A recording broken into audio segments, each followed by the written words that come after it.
નમસ્કાર. વિદ્યા સહાયક ભરતીની પ્રક્રિયા આગળ વધે તે માટે રાહ જોઈને બેઠેલા તમામ વિદ્યા સહાયક મિત્રોને મારા તરફથી શુભકામના. હાલ જ્યારે ધોરણ 9થી 12ની ભરતી પ્રક્રિયા ચાલુ છે અને વિદ્યા સહાયક ભરતી તેના હિસાબે અટકીને ઊભેલી છે, ત્યારે તમામ વિદ્યા સહાયક મિત્રોને જુદા જુદા પ્રશ્નો મૂંઝવતા હોય છે.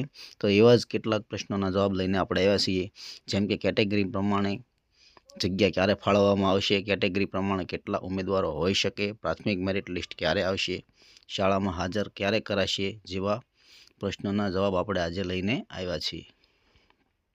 વિડીયો શરૂ કરતાં પહેલાં મારી નમ્ર વિનંતી છે કે જો તમને વિડીયો સારો લાગે તો લાઈક કરો, માહિતી સારી લાગે તો તમારા મિત્રો સુધી શેર કરો જેનાથી તેને માહિતી મળી રહે, અને જો અમારી મહેનત સારી લાગે તો સબસ્ક્રાઈબ કરો જેનાથી અમને પ્રોત્સાહન મળે અને આવા જ નવા વિડીયો તમારા સુધી પહોંચતા રહે. સૌપ્રથમ કેટેગરી પ્રમાણે જગ્યા ક્યારે આવશે? તો કે કેટેગરી પ્રમાણે જગ્યા જાન્યુઆરીના પ્રથમ અથવા બીજા અઠવાડિયામાં આવવાની શક્યતા છે. કારણ કે હાલમાં તો જિલ્લા બદલી કેમ્પ ચાલે છે, તે જિલ્લા બદલી કેમ્પ 31 ડિસેમ્બર સુધી ચાલવાના છે. ત્યાં સુધી તો કોઈ જગ્યા આવવાની નથી. ત્યારબાદ રોસ્ટર પ્રમાણે જગ્યા બનશે અને રોસ્ટર પ્રમાણે જગ્યા બન્યા બાદ ખ્યાલ પડશે કે કઈ કેટેગરીમાં કેટલી જગ્યાનો સમાવેશ કરી શકાય, અને ત્યારબાદ જ કેટેગરી પ્રમાણે જગ્યા આવશે.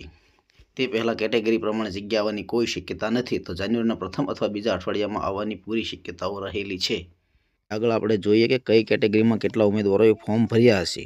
તો ગઈ ભરતીના આધારે જો જોઈએ તો SC/BC કેટેગરીમાં 55% લોકોએ ફોર્મ ભર્યા હતા. તેના આધારે આ ભરતીમાં SC/BC કેટેગરીમાં 55% લેખે 4765થી 5703 ફોર્મ ભરાયા હશે. તેવી જ રીતે SC કેટેગરીમાં 1672થી 2045 ફોર્મ ભરાયા છે.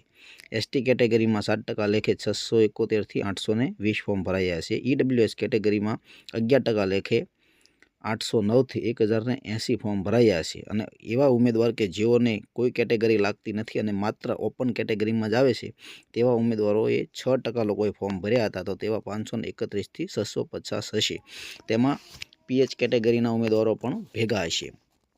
હવે જો કેટેગરીના નિયમ પ્રમાણે જગ્યાઓ બહાર પડે, દાખલા તરીકે SC/BCમાં 27% લેખે 1350, SCમાં 15% લેખે 750, STમાં 7.5% લેખે 375, EWSમાં 10% લેખે 500 જગ્યા. તો આ કેટેગરીમાં દરેક કેટેગરીમાંથી ઉમેદવારો ઓપનમાં પણ જાય અને ત્યારબાદ મેરિટ બને. તો આ હતી હિન્ટ. આ ડેટા પરથી તમારી કેટેગરીમાં કેટલું મેરિટ રહેશે, તમારું શું માનવું છે તે અંગે કોમેન્ટ કરવાનું ભૂલતા નહીં. ત્યારબાદ જો આપણે આગળ જોઈએ તો પ્રાથમિક મેરિટ લિસ્ટ ક્યારે આવશે?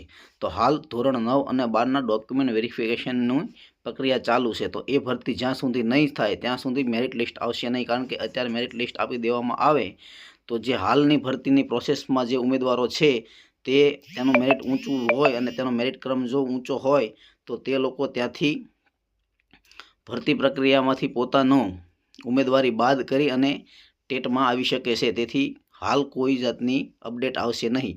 જે જાન્યુઆરીના પ્રથમ અથવા બીજા અઠવાડિયામાં જ્યારે કેટેગરી વાઇઝ જગ્યાઓ ફાળવી દેવામાં આવશે, ત્યારબાદ જાન્યુઆરીના ત્રીજા અથવા ચોથા અઠવાડિયામાં પ્રાથમિક મેરિટ લિસ્ટ આવવાની શક્યતા છે. અને ત્યાં સુધીમાં મોટાભાગની 9થી 12ની ભરતી પણ આગળ વધી શકે છે.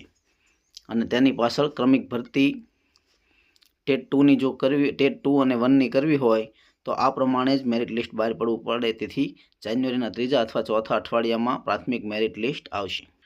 ત્યારબાદ શાળામાં હાજર ક્યારે કરાશે? દરેક ઉમેદવારો જેની જિલ્લા પસંદગી કરી તેને શાળામાં ક્યારે હાજર કરાશે? તો સૌપ્રથમ ફેબ્રુઆરીમાં જિલ્લા પસંદગી થશે.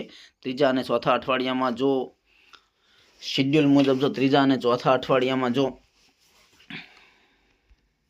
મેરિટ લિસ્ટ મુકાઈ જાય તો ત્યારબાદ તરત જ જિલ્લા પસંદગી માટેના કોલ લેટર ઇસ્યુ થઈ જશે અને ફેબ્રુઆરી મહિનાની અંદર જિલ્લા પસંદગી આપી દેવામાં આવશે. જિલ્લા પસંદગી આપ્યા બાદ ફેબ્રુઆરીના અંત સુધીમાં શાળા પસંદગી પણ આપી દેવામાં આવશે, અથવા માર્ચના પ્રથમ અઠવાડિયા સુધીમાં શાળા પસંદગી આપી દેવામાં આવશે.